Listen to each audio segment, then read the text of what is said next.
had planned to attend the burial of late former President Kibaki. They're getting in, and as my camera person can just show you is that people are coming from different locations from this area just to make sure that they lay in peace their former President Kibaki, whom they do understand that he was a statesman that actually overturned the economy, Kenyan economy, since 2002, just to make sure that their lives were better. Some of them benefited from the free education. That is why they are here to make sure that they witness and see how their president is being laid to rest in peace. As you can see, we have two different lines here.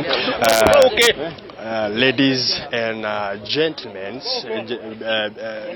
gentlemen being frisked and screened to make sure that they may not enter the premise with anything that may seem suspicious. So this line consists of ladies.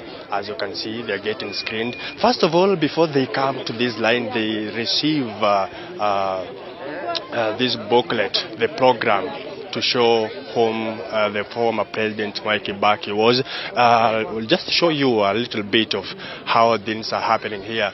This road connects the road to Nyeri and to Othaya, to enter Othaya town. So when these people arrive here, Linda Alela, they are being given this booklet, life history of the former President Kibaki. As you can see, they've been put here just to make sure that at least the job isn't when they enter the premise. So we have two lines, ladies, and the other side we also have gentlemen who are also receiving their booklets, just to make sure that this work is made easier when they enter the premise. So once they enter the premise, they're given some beverages and food to at least make sure that they'll be in a good position to sit well when actually the proceedings will be taken on. So Linda Lela will be taking you through. After they are screened, how is this happening? What's happening? After they are getting, you see, when they are getting they receive the booklets, the life history of the former President Kibaki, this is where they are screened. You can see the police officers, security, very tight here, just to make sure that they don't enter with any they're told to put off their hats so that they can be screened well, Linda Alela, and they are not allowed to enter with iron, anything like an iron. So, and phones also, they can put on their phone up there. Phones are put up there. Coins, key holders, keys, phones, umbrellas here.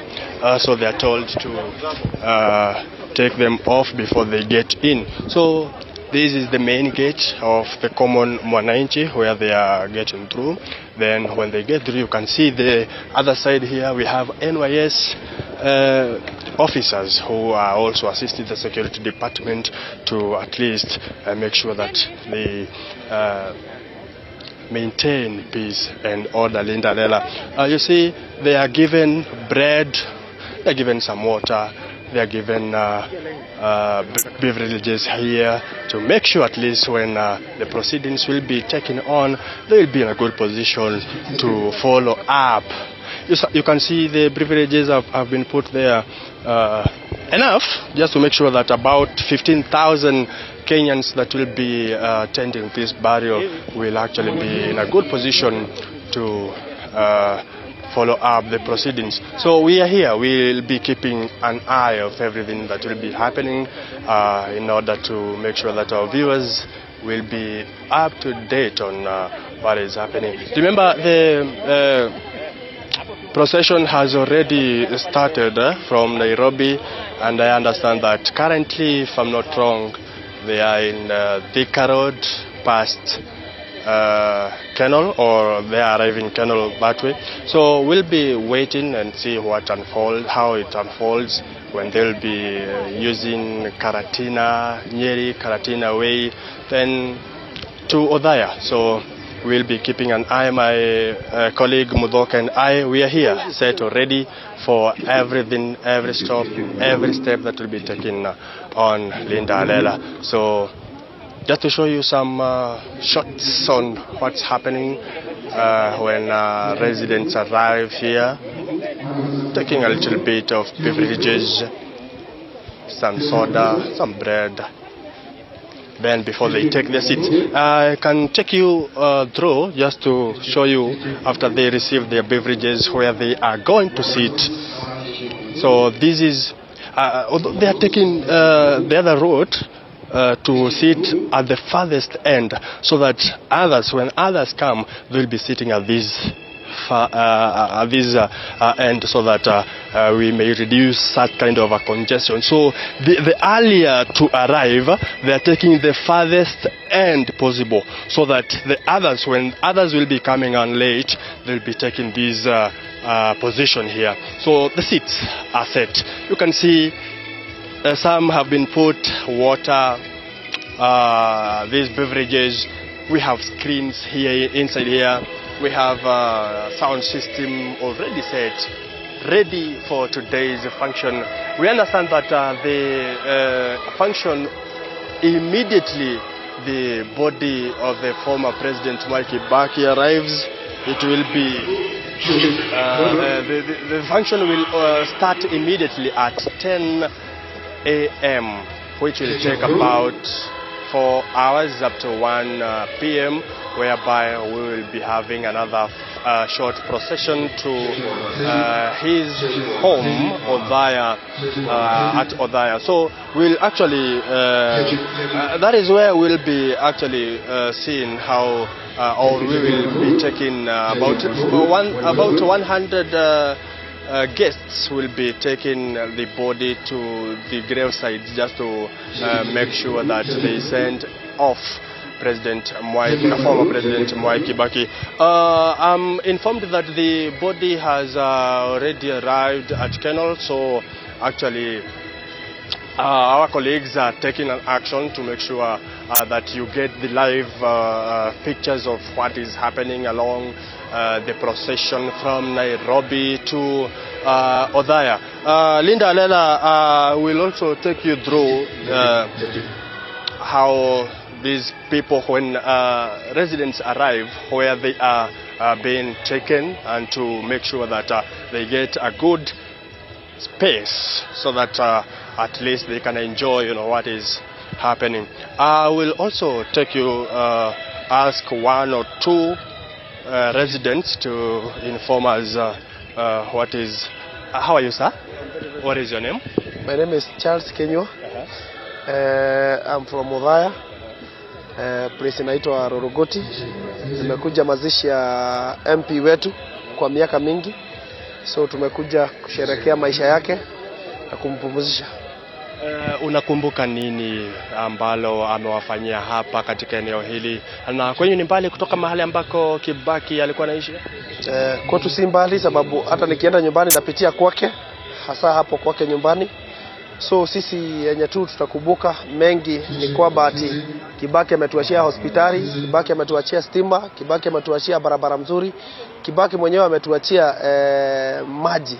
So sisi kama Othaya constituency tuko na furaha kubwa sana, sababu sisi hatuna hata president mwenye atakuja hata miaka 10 itakuja, hatuna kitu tunamdai. Sisi Kibaki ametuachia vitu zote. Yes. Kubadilisha kwa hospitali ya hapa Othaya hadi jina lake, unaona namna gani? Hiyo kwanza ndio sisi kwanza watu wa Othaya tumeshukuru kabisa. Hata kama yeye mwenyewe Kibaki hakuwa anataka kuitanishwa na kama Thika Highway hospitali kama hii, tulikuwa tumesema aitanishwe nayo, but kwa sasa ndio at least tuwe tukimkumbuka.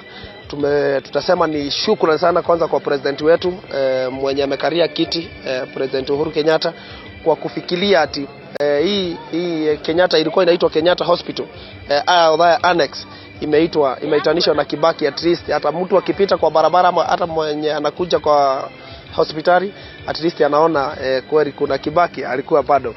Mwisho, wewe ni beneficiary wa free primary education, imekusaidiaje, na unadhani kwamba kutakuwa na rais mwingine ambaye atawafaa wa Kenya jinsi kama hii? Mimi kwangu mimi ni beneficiary wa free education.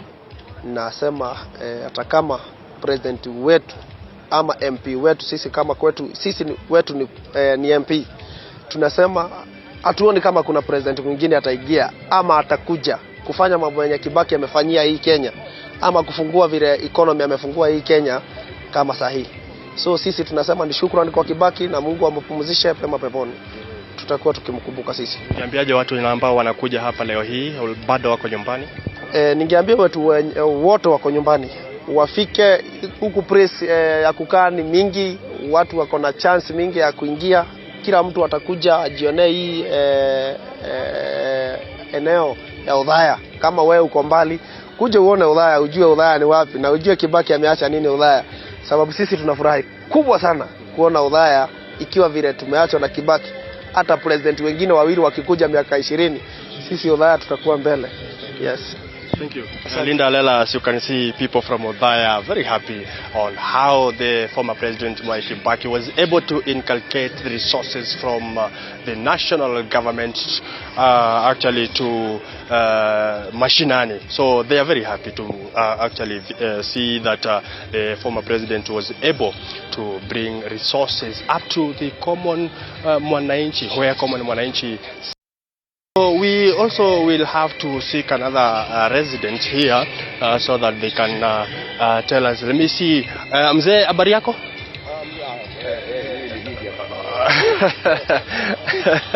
Alright. So as you can see, everyone is taking seat. Whoever has let me just take you through the podium, how things have been taken here. How people are arriving, how they are, where they taking the seats. Ma'am, habari yako? Labda unaweza tuambie jina lako na utuambie umefika hapa kuhudhuria mazishi ya mzee Mwai Kibaki. Wewe unatoka wapi? Nairobi. Unatoka Nairobi? Yes. Eunice Degwa. Eunice Degwa. Unamkumbusha Kibaki? Well, as a statesman, and you know why I'm here is because of what he did to me. When he came to be the president, he changed our economy like you can't tell. And like me, I was working then, now I have retired. What he did to me, I cannot. Where were you working, and how did he overturn the place of work where you work? I was in Technical University, and it was then Kenya Polytechnic. He gave us a charter to become a university. Mshahara yetu ikawa, you know, like I was looking at my payslip of 2012. Compared to 2013, it went to 3 times my salary. And when you see the reforms that he did to education center, to hospitals, and like in the armed forces, I think it is a thing to reckon. And we are grateful that God gave us Kibaki. And we pray that we come and see another coming up like him.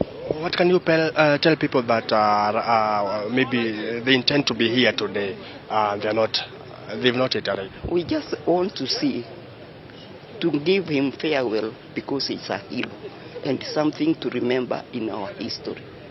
Yes. Thank you so much. Indeed, Linda Lela, those are residents, Kenyans from Nairobi also, arriving here at Othaya to make sure that they send their former president in peace. They send off him in peace here in Othaya. Maybe I can take mzee, habari yako?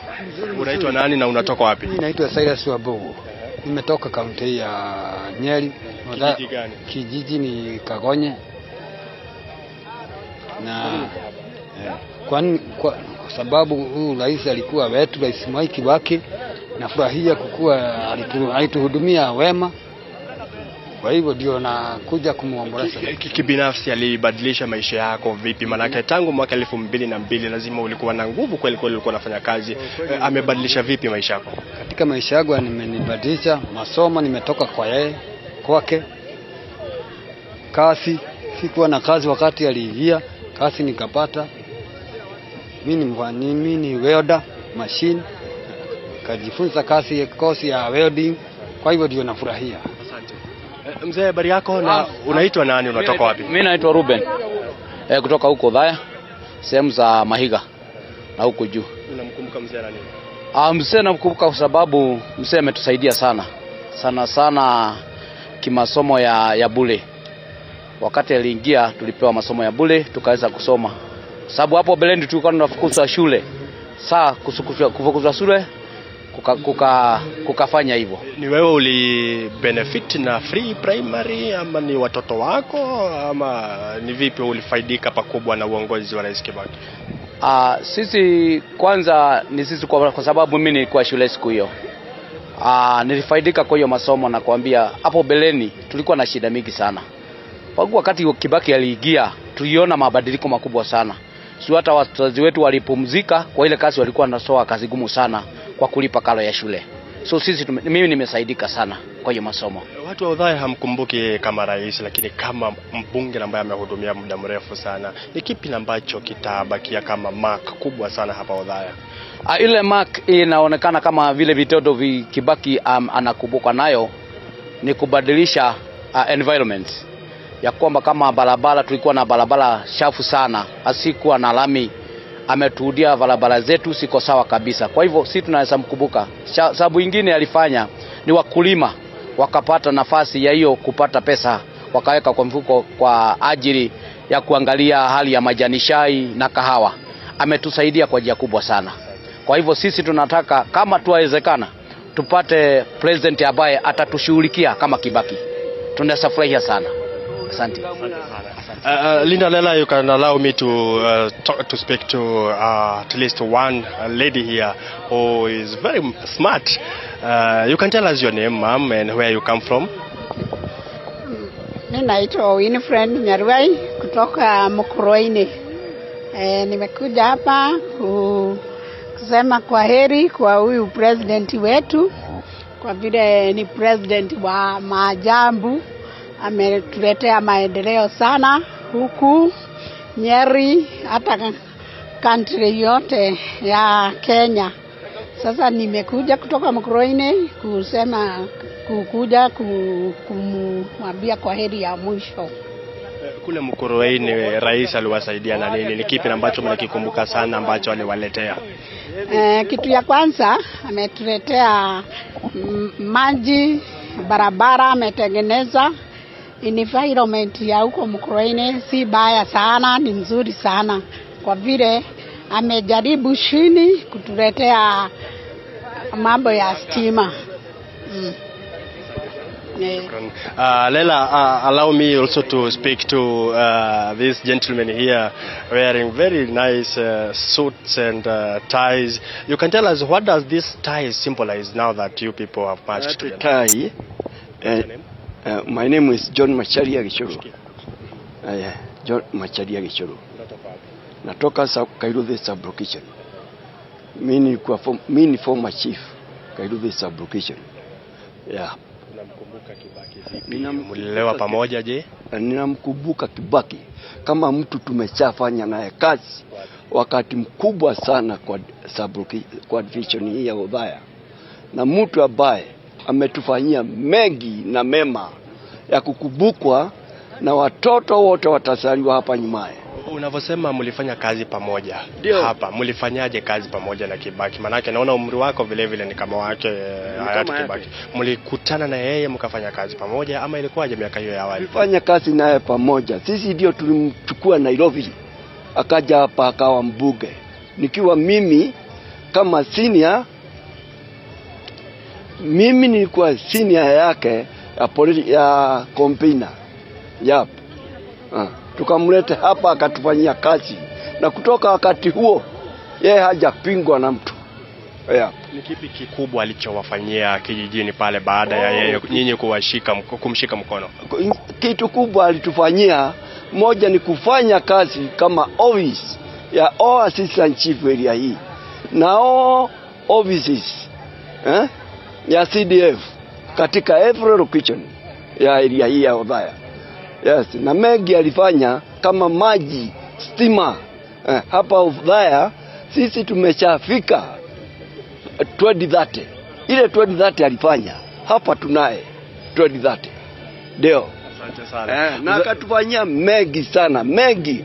2030 yale yule hana maji kwake nyumbani hapa Othaya. Ni kupenda kwake. Yule hana stima hapa Othaya. Hiyo ni kupenda kwake. Sisi tumeshafanya mengi hapa. Ndio. Asante. Wewe pia ulikuwa chief na hapana, mimi hapana chief. Utamkumbuka. Mimi ni wa area yake Dogori sublocation. Unaitwa nani? Mika Kariuki.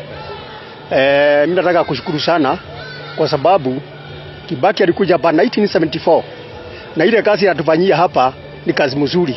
Mashule, mahospital, kila kitu na watu wanasoma. Na kila kitu na CDF, pesa CDF, kuteremsha bei ya shule, watu wakasoma bure, na barabara. Hata ukiingia hapa area ine, barabara ni mzuri. Na kazi ile nafanya Kenya mzima. Si watu wa hapa Othaya, ni Kenya mzima. Anafanya kazi mingi. Mimi nasema apumzike na popote pahali iko huko juu kwa Mungu. Hamjatuambia tai zenyu zinamaanisha nini? Hii inamaanisha hii ni CMA. Na hii tunakuja hapa kumpea heshima ya kanisa. Si unajua watu wasee wa kanisa, hata ni mzee wa kanisa. Na naona hii tukifaa hii suit na tai. Ni lazima tumpekeleshe kwa hiyo nini? Kama shirika kanisa moja na yeye. Kama shirika kanisa moja na yeye. Kanisa moja ya Othaya Parish Catholic Church na Dogori. Anakujaga huko Dogori, area ya Dogori ndio kwa nyumbani. Asante sana. Apumzike pahali iko. Na Mungu amsaidie kila pahali. Asante. Linda Alela, indeed, those are men who grew up together with the Kibaki. They worked together at Iriaine ward, and they are very happy to attend his final send-off, indicating that actually they need the Kenya. They also need Kenya to get another president like Kibaki, whom overturned the economy, inculcated resources from national government to common mwananchi, whereby if at all there is anyone, any residents around that did not or that does not have any water, any tapped water or electricity at home, that will be their own problem. So we understand that the motorcade of the body that is proceeding to Othaya is at kennel right now, as I'm informed. So we'll be keeping an eye to let you know what is happening, Linda Alela, as residents here are jetting in one by one, taking their seats to make sure that they follow up the proceedings as from now until 1 p.m. when the body will be taken to his graveside at Iriaine ward. Back to you, Linda Alela. We are now taking a few pictures, live footage of what is happening from this side.